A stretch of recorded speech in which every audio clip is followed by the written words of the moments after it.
Welcome back to Baga Coding. Today we'll be working on a LeetCode question, lowest common ancestor of a binary tree. So for this question, we had to find the lowest common ancestor of two given nodes in the tree. So what does that mean? Let's look at an example.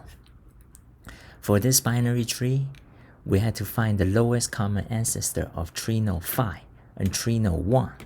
So as you can see here, tree node 5 and tree node 1, they have a lowest common ancestor of tree node 3. So 3 is the answer here. Let's look at another example. For this binary tree, we had to find the lowest common ancestor of tree node 5 and tree node 4.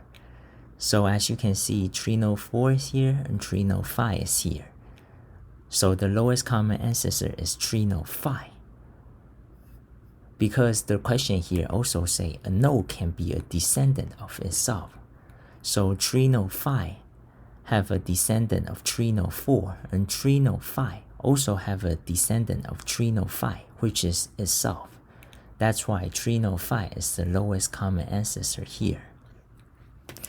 So enough of the talk, let's start coding.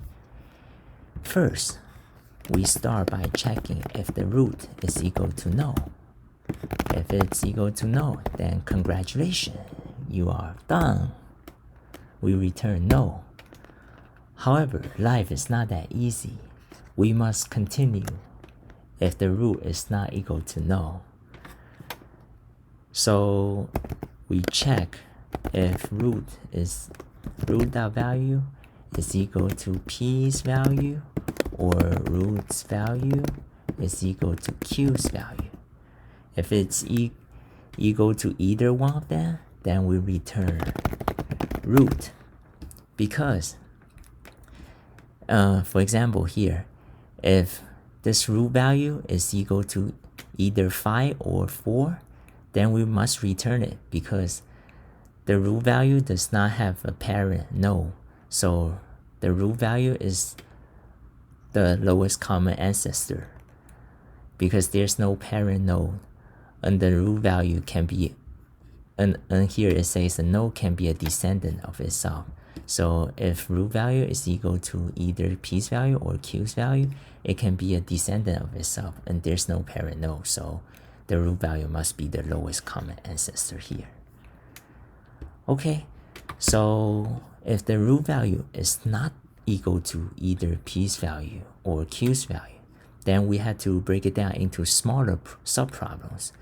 We had to check left side of the tree and right side of the tree and recurse through them to find the matching conditions of these two check. So we do the recursion for tree node left of lowest common ancestor, and we enter tree node left to recurse through left side of the tree. And then also do the same for tree node right to do recursion to check right side of the tree,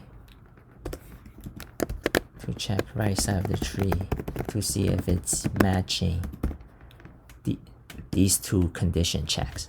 So for these two recursion, we will go to left side of the tree and right side of the tree and check if every node is equal to either no or every node if it's matching p's value or q's value.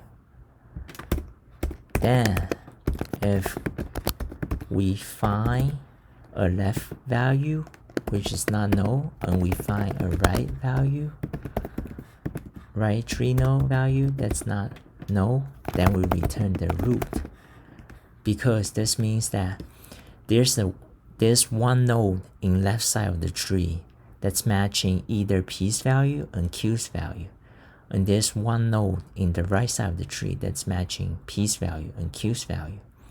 So the lowest common ancestor of left side of the tree and right side of the tree is the root, because the root is the lowest common ancestor that's having both of them as descendant. or else if left is not equal to no and right is equal to no, then we return the left tree no, because this means that the node that's matching both P's value and Q's value are both in the left side of the tree. So the tree node left is the lowest common ancestor of tree node P and tree node Q, and vice versa for right. If both of these conditions does not return true, then the nodes that's matching both P's value and Q's value must be in the right side of the subtree. So we return tree node right. Okay, let's see if this solution is correct. Cross my finger. Ta-da! Yes, it is. So the time complexity for this solution is O(n), because it goes through every node and visit them in worst case. Okay, that's it for today. I will see you guys next time. Bye.